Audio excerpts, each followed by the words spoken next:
Good morning my dear students today I am teaching you Marathi subject. Marathi में आज का हमारा टॉपिक है पाठ क्रमांक 13 अनुभव 1। ये देखो बेटा, ये मारिया है, ये उसका घर है, ये विंडो है और विंडो से वो बारिश को देख रही है। ओके, ये उसके मम्मी पापा हैं। जब मम्मी पापा आते हैं, बहुत टाइम तक लड़की अपने मम्मी पापा की राह देखती है और जब वो आते हैं तो वो प्यार से अपने मम्मी के गले लगती है। अनुभव वाचा। मारिया दुपारी शाळेतून घरी आली. घराला कुलूप होते. आज तिचे आई बाबा लग्नाला गेले होते. तिने कुलूप उघडले. मारिया दुपारी मीन्स दोपहर में दोपहर को स्कूल से घर है, मतलब वो आफ्टरनून के टाइम स्कूल से घर है. घराला कुलूप होते. उसके घर में लॉक लगा था. क्यों लॉक लगा था? क्योंकि उसके जो माता पिता था वो शादी के लिए गए थे. फिर उसने कुलूप उघडले मीन्स लॉक खोला. घरात आली. खिडक्या उघडल्या. गणवेश बदलला. हातपाय धुवून ती घरात खाऊ शोधत होती. फिर वो घर के अंदर आए. विंडो ओपन की उसने. फिर अपना स्कूल यूनिफॉर्म चेंज किया. फिर उसने हाथ मुंह धोए और खाने के लिए घर के अंदर कुछ ढूंढ रही थी. अचानक खिडक्यांची दारे एकमेकावर धाड धाड आपटू लागली. वारा सुसू करत वाहू लागला. आबाळात ढगांनी गर्दी केली. फिर सडनली क्या हुआ? जो विंडो की जो डोर थे वो एक दूसरे के ऊपर, मतलब एक दूसरे को टच हो रहे थे और उसका साउंड कैसे निकल रहा था? धाड़ धाड़. और जो हवा बह रही थी उसका साउंड कैसे निकल रहा था? सू सू. और आभाळ ढगांनी गर्दी केली मीन्स आसमान में बादल पूरी तरीके से छा गए थे. ढगांचा गडगडाट और जो बादल था उसका साउंड कैसे आ रहा था? गडगडाट. विजांचा कडकडाट और जो बिजली कड़क रही थी उसका साउंड कैसे आ रहा था? कडकडाट. पाऊस धो धो कोसळू लागला और बारिश कैसे हो रही थी? धो धो, मतलब बहुत जोर से. मारिया ने पटापट दारे खिड़कियां बंद केल्या. फिर मारिया ने क्या की जल्दी जल्दी उसने दरवाजे बंद करे और अपने घर की विंडो भी बंद की. तिचे लक्ष घड्याळाकडे गेले. बराच उशीर झाला आहे असा विचार करतच ती जवळच्या खुर्चीत बसली. फिर उसने वॉच की तरफ देखा, मतलब उसके घर के अंदर जो घड़ी लगी हुई थी उसके तरफ देखा. फिर उसने सोचा कि टाइम तो बहुत हो गया है.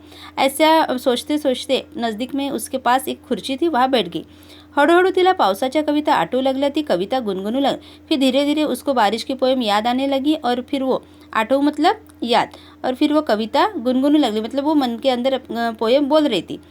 पावसांचा आवाज कमी झाला अन मारियाने खिडकी उघडली. बाहेर रिमझिम रिमझिम पाऊस पड़त होता और जैसे ही बारिश का साउंड कम हुआ, आवाज़ कम हुआ, तब मारिया ने विंडो ओपन की. उसने देखा तो बाहर रिमझिम रिमझिम बारिश चालू थी, मतलब धीरे धीरे बारिश हो रही थी.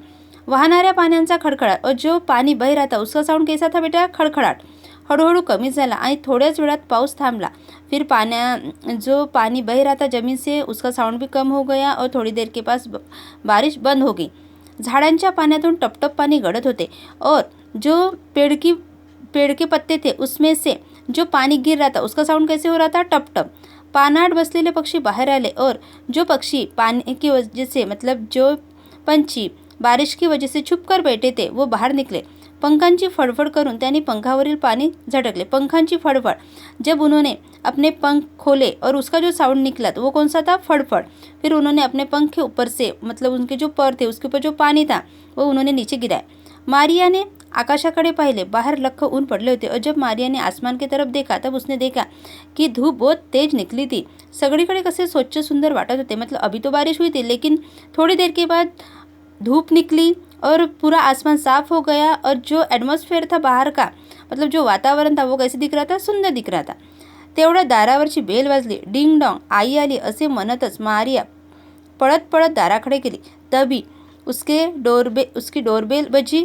फिर उसको ऐसे लगा कि अभी मेरी माँ आई होंगी करके वो दौड़ते दौड़ते किसके पास गई? वो दरवाजे के पास गई. तिने दार उघडले और उसने दरवाजा खोला. आई बाबांना पाहिले. उसने किसको देखा? फिर अपने माता पिता को देखा. इतका वेळ वाट पात कंटाळलेली मारिया आईला जाऊन बिलगली. फिर इतने टाइम से वो राह देख रही थी, इसलिए वो अपने माँ के पास गई और उसने अपने माँ के गले लगी. कैसे लगी? वो बिलगली मीन्स प्यार से गले लगी. आई ने तिला प्रेमाने जवळ घेतले और उसके माँ ने भी प्यार से उसको अपने पास लिया. ओके बेटा.